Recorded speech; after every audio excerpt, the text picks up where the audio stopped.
Hey everyone, RJ here with CV Tech, and today I'll be reviewing and testing the PowerCore Power Bank by Anker. Let's get it started.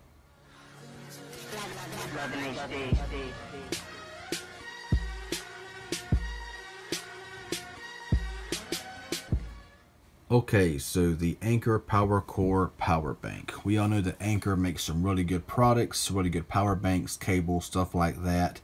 This one here is a 10,050 milliamp hour power bank. It does have Qualcomm Quick Charge 3.0. It says Unbeatable charging speed, and it says 4 phone charges.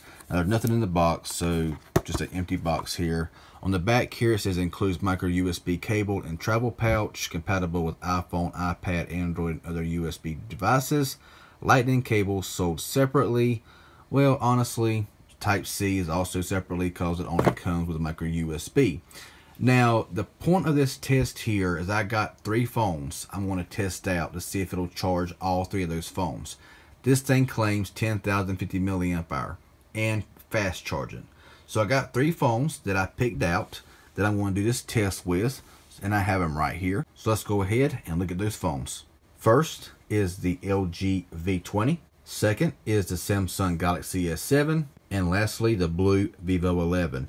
Now, all 3 phones compared is 9,200 milliamps. So you got 3,200 milliamps in the LG V20, 3,000 milliamp in the S7, and 3,000 milliamp in the blue Vivo 11.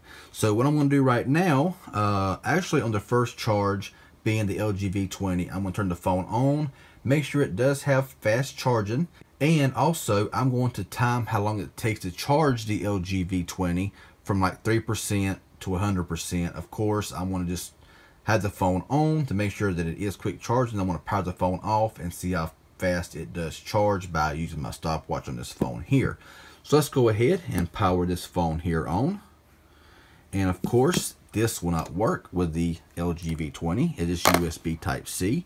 So yeah, I got to bring my own here. So wait for it to power on here and all that kind of good stuff. We'll go ahead and get this Anker power bank here ready. Now you'll just, of course, just like this, plug it in. And on the front here, you'll see these little dots. Those are the lights. They do light up to tell you how much power is in your power bank. Now look in here, you will see we are at 3%. So we'll go ahead and just set it in the sleep mode here. And we'll go ahead and plug in the Type-C cord to make sure that it is fast charging. And take a look down here, it says charging. And now it says fast charging. So it is indeed fast charging. We will go ahead and turn the phone off and let it charge and do its thing. I'll go ahead and set my stopwatch here, ready to go right there. Now, like I say, the point of this here is to see just how good the Anker power bank is. This power bank is 40 bucks. Picked mine up at Walmart, and I've heard good reviews about them. We know Anker's a good product, very portable, very nice little power bank here. You see all the lights there lit up. Got a full charge ready to go. So hopefully it'll charge up all 3 phones. If it don't, I don't know. I know a lot of times power banks really do not charge up what the claim says. So we'll see if Anker can hang with it. If not, oh well. So we'll go ahead and let it sit here and charge, do its thing, and I will come back when it's finished. Okay everyone, so we are done with the LG V20 100%. And on the Anker, it looks like that we used 3 lights. So we have 7 lights remaining. So we'll go ahead now, unplug this and get rid of the USB-C and the LG V20. And so the next phone up here is going to be the Samsung Galaxy S7 with this 3,000 milliamp battery. Now I won't test this, but the LG V20, it charged it fully in 1 hour and 23 minutes. So it seems to be pretty solid in my personal opinion for charging up that phone. Of course, test is going to vary depending on your phone. If it's got quick charge, no quick charge, whatever, times will of course always vary. Now I will use this supplied micro USB cable here for the Samsung Galaxy S7. So we'll go ahead and plug that in right now, and we'll see what happens here.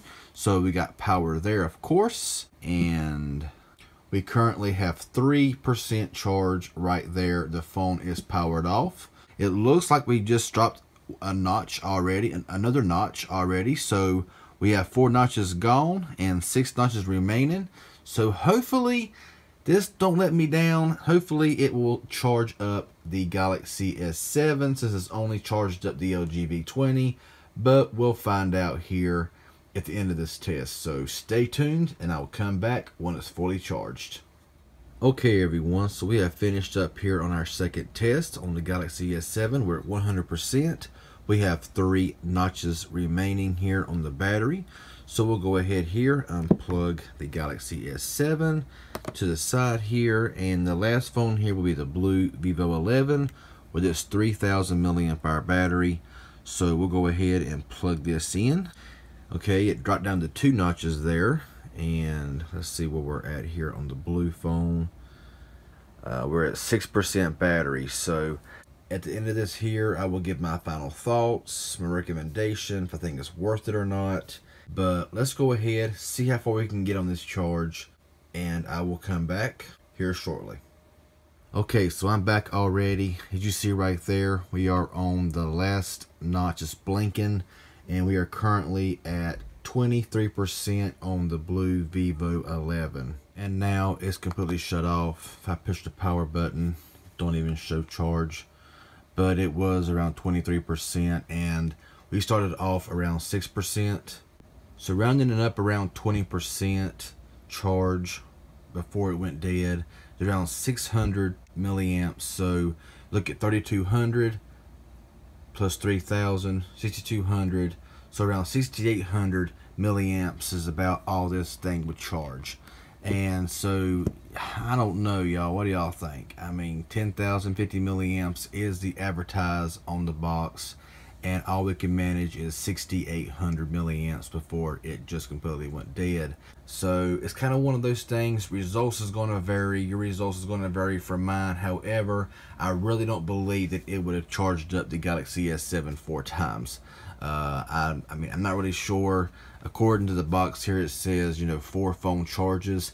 Not really sure what kind of phone it's talking about, or what kind of milliamp hour it's talking about. You know, when it says 4 phone charges. But even a phone at 2000 milliamp hour, it would not charge it 4 times, according to what I just ran. And that is the same phone 4 times at 2000 milliamps, which not very many phones have unless you got an iPhone SE or a 6S, something like that. With less than 2000, it might charge them up 4 times, but the average Android phone today, you know, was around 3000 milliamp or higher. So I really, you know, 2 charges about all you really can get.